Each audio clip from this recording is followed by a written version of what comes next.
Hello दोस्तों, फिर से स्वागत है आपका नए वीडियो के साथ। प्रेरणा अपनी 6 साल की बिटिया सुगंधा को गोद में लेकर ढेर सारी जन्मदिन की शुभकामनाएं देती है और बड़े प्यार से पूछती है, इस बार अपने जन्मदिवस पर क्या स्पेशल करने वाली है हमारी सुगंधा बिटिया। बिटिया बड़े सहज स्वर में बोल दी, मम्मा, हम लोग हर जन्मदिवस पर अनाथ आश्रम जाते हैं, क्यों ना इस बार वृद्ध आश्रम चलें। आप और पापा तो हमेशा चले जाते हो, मुझे कभी नहीं ले जाते। बिटिया के मुख से ऐसी बातें सुनकर प्रेरणा मन ही मन बहुत गर्व महसूस कर रही थी। प्रेरणा बिटिया के सर पर हाथ फेरते हुए बोली, ठीक है, इस बार हम सभी चलेंगे। प्रशांत और प्रेरणा किचन में तरह तरह के पकवान बनाने में लग जाते हैं। तभी प्रेरणा को याद आता है कि वृद्ध आश्रम में कुछ लोगों को स्वास्थ्य संबंधी परेशानियां हैं, तो भोजन सादा और सुपाच्य ही होना चाहिए। वह प्रशांत से कहती है, बाज़ार से नमकीन और बिस्कुट के पैकेट लेते आना, हाँ, पार्ले जी मत लाना। उस बार कमल अंकल कह रहे थे कि वह ज़्यादा मीठा होता है, 50-50 लाना, और नमकीन भी हल्की मूंग दाल वाली ही लाना। शाम को 6 बजे खुशी से चेखती हुई सुगंधा पूरे परिवार के साथ आश्रम पहुंचते हैं और खुशी खुशी सबको नाश्ते का पैकेट पकड़ाते हुए पैर छूकर सबका आशीर्वाद लेती है। सब लोग बड़े प्यार से उसको आशीर्वाद देते हैं और पूछते हैं कि बड़ी होकर क्या बनेगी। वह बड़ी सहजता से सबके प्रश्नों का उत्तर दे रही थी। तभी प्रेरणा को किसी के कर्राने की आवाज़ सुनाई देती है। उसने पूछा, यह किसकी आवाज़ है? तो कमल अंकल ने बताया, नए आए हैं सुखी राम जी, बहुत तकलीफ़ में हैं बेचारे। कौतूहल बस प्रेरणा उनके कमरे में गई। बहुत तेज़ बदबू आ रही थी, सो सुगंधा को उसने बाहर ही रोकने को कहा और खुद अंदर गई। वहाँ एक 60-65 साल के बुजुर्ग थे जो बहुत तकलीफ़ में लग रहे थे। शायद बिस्तर से भी उठ नहीं पा रहे थे, इसलिए बाथरूम बेड पर ही कर रहे थे। प्रेरणा ने सबसे पहले उनके रूम की सफाई करवाई, फिर उनके आंसुओं को पोंछते हुए उसके हाथ को अपने हाथ में लेकर पूछा, आपको क्या तकलीफ़ है अंकल जी? उन्होंने बिलखते हुए बहुत ही करुणा भरी आवाज़ में बताया कि वर्षों पहले उनका एक्सीडेंट हो गया था। उसके बाद उनके दोनों पाँव में लोहे की रॉड डाली गई। अब वह बहुत दर्द कर रही है। प्रेरणा ने उनके आंसुओं को पोंछते हुए कहा, आप घबराइए मत अंकल, कोई फाइल वगैरह है तो मुझे दीजिए। अंकल ने कोने में रखे हुए अपने ब्रीफ केस की तरफ इशारा किया। उसे खोलकर फाइल निकाल रही थी, तभी 2-3 फ़ोटो और एक आई कार्ड एक लिफाफे में था जो नीचे गिर गया। प्रेरणा ने फ़ोटो उठाई और चौंकते हुए पूछा, अंकल, ये आपका परिवार है? उन्होंने उदास स्वर में कहा, हाँ, फिर आप यहाँ कैसे? प्रेरणा ने पूछा। उन्होंने रुद्धे गले से बताया कि उनके 2 बेटे हैं, 2 बहू है और दोनों के एक एक भी बच्चे हैं। पत्नी स्वर्गवासी हो चुकी है। प्रेरणा ने पूछा, बेटा क्या करते हैं? उन्होंने बताया, पुणे में बड़ा बेटा सॉफ्टवेयर इंजीनियर है, छोटा बेटा बेंगलुरु में बैंक में है।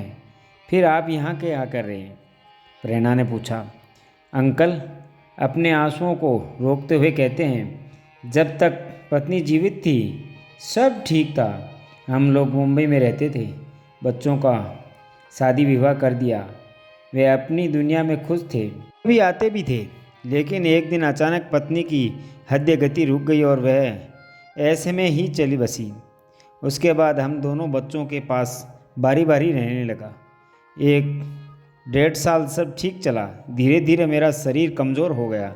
मैं रोज़ बच्चों को गार्डन नहीं ले जा पाता था, सब्जियां नहीं ला पाता था, तो बहुएं बहुत गुस्सा होती। एक दिन छोटी बहू के यहाँ कुत्ते को टहलाते हुए गिर गया। तब से चलना फिरना बहुत कठिन हो गया। डॉक्टर ने बोला इलाज में बहुत खर्चा होगा। थोड़े दिनों तक मेरा इलाज भी करवाया, लेकिन धीरे धीरे बहू बेटों को मैं भारी लगने लगा। फिर इलाज कराने के बहाने दोनों बेटे मुझे सूरत लेकर आए और यहाँ पर छोड़ गए, यह कहकर कि यहाँ पर आपके उम्र के लोग हैं, आपका मन लगा रहेगा और हम लोग तो आते जाते ही रहेंगे। तब से 6 महीने हो गए हैं आज तक कोई नहीं आया। कहते ही अंकल फप कर रोने पड़े। अभी प्रशांत डॉक्टर को लेकर आए।